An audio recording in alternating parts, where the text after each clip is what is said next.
galata rabbi tokkicha dhagayaan guddadhee waa'ee Ali Birraa atis meena fimi beekowwan beektuudha karaan manni baagadaa'eessa haqeen galmasaa jajjabeessa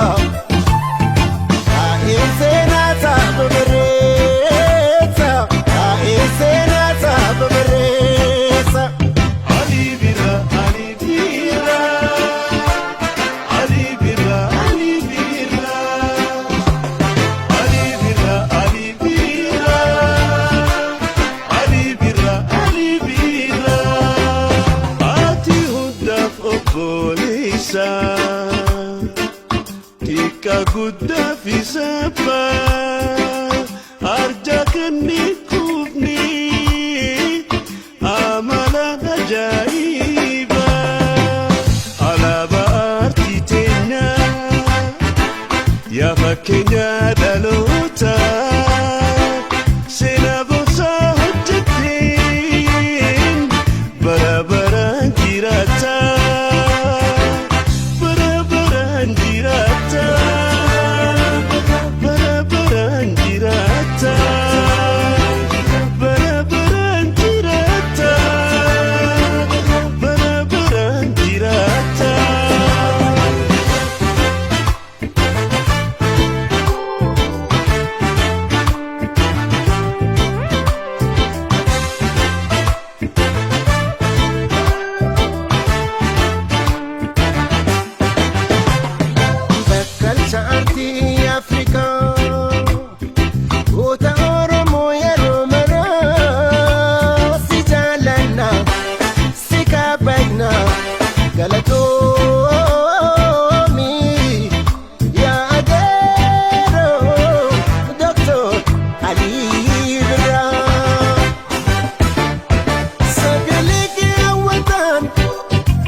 Sagale jalalati, sagale bilisumma, amala ke bareeche,